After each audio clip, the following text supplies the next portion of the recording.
വനിതാ സംവരണ ഭേദഗതി ബില്ല് പരാജയപ്പെട്ടതിൽ ഭരണ പ്രതിപക്ഷ പോര് ശക്തം. വിഷയം തമിഴ്നാട്, പശ്ചിമബംഗാൾ തെരഞ്ഞെടുപ്പുകളിൽ സജീവ ചർച്ചാ വിഷയമാക്കുകയാണ് BJP. 2023 വനിതാ സംവരണ നിയമം ഉടൻ നടപ്പിലാക്കണമെന്നാവശ്യപ്പെട്ട് കോൺഗ്രസ് രാജ്യവ്യാപക പ്രചാരണം ആരംഭിക്കും. അതിനിടെ വനിതാ പ്രവർത്തകരുടെ നേതൃത്വത്തിൽ ഡൽഹി BJP രാഹുൽ ഗാന്ധിയുടെ വസതിയിലേക്ക് പ്രതിഷേധ മാർച്ച് സംഘടിപ്പിച്ചു. ബില്ല് ലോക്സഭയിൽ പരാജയപ്പെട്ടതിന് പിന്നാലെ പ്രധാനമന്ത്രി നരേന്ദ്രമോദി ഇന്ന് രാജ്യത്തെ അഭിസംബോധന ചെയ്യും. രാത്രി 8:30-ക്കാണ് അഭിസംബോധന. വനിതാ സംവരണ ഭേദഗതി ബിൽ പരാജയപ്പെട്ടത് തമിഴ്നാട്, ബംഗാൾ തെരഞ്ഞെടുപ്പുകളിൽ പ്രതിപക്ഷത്തിനെതിരെ ആയുധമാക്കാനാണ് BJP നീക്കം. വനിതകളുടെ കോപം പ്രതിപക്ഷം അനുഭവിക്കേണ്ടി വരുമെന്ന് കേന്ദ്ര നിയമമന്ത്രി കിരൺ റിജിജു പറഞ്ഞു.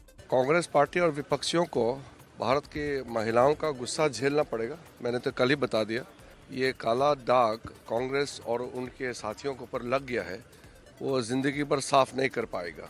വനിതാ പ്രവർത്തകരെ അണിനിരത്തി ഡൽഹി BJP നടത്തിയ പ്രതിഷേധ മാർച്ചിൽ രാഹുൽ ഗാന്ധിയുടെ കോലം കത്തിച്ചു. പ്രതിഷേധത്തിനൊടുവിൽ BJP MPമാരെ ഉൾപ്പെടെ പോലീസ് കസ്റ്റഡിയിലെടുത്ത് നീക്കം ചെയ്തു.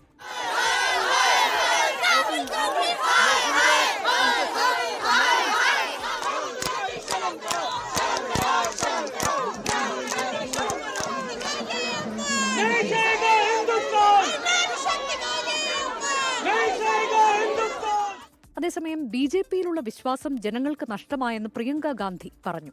समझ नहीं पा रहे हैं कि आज भारत बदल गया है. भारत की जनता देख रही है, समझ रही है. നിലവിലെ 543 സീറ്റുകളിൽ വനിതാ സംവരണം ഉടൻ നടപ്പിലാക്കണമെന്ന് പ്രതിപക്ഷ പാർട്ടികൾ ആവശ്യപ്പെട്ടു. 2023 പാസ്സാക്കിയിട്ടുള്ള വനിതാ സംവരണ ബില്ല് അനുസരിച്ച് 543 അംഗ ലോക്സഭയിൽ 3/1 വനിതാ സംവരണം കൊടുക്കാൻ അവർ തയ്യാറാകണം. ഒരു മിനിറ്റ് പോലും ഇതിനകത്ത് വൈകാൻ പാടില്ല. അതിന്റെ നടപടികൾ അവർ അടിയന്തരമായിട്ട് ആരംഭിക്കണം. BJP പ്രചാരണത്തെ ചെറുക്കാൻ ഇന്ത്യ സഖ്യം രാജ്യവ്യാപകമായി വാർത്താ സമ്മേളനങ്ങൾ നടത്തും.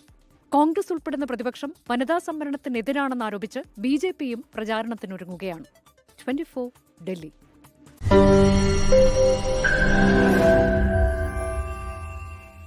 ലോകത്തെവിടെയായാലും ഏത് സമയത്തും 24 വാർത്തകളും ഓഗ്മെന്റഡ് റിയാലിറ്റി പാക്കേജുകളും എക്സ്പ്ലെയിനറുകളും വിശദമായി കാണാൻ ഞങ്ങളുടെ YouTube ചാനൽ നിങ്ങൾക്ക് സബ്സ്ക്രൈബ് ചെയ്യാം.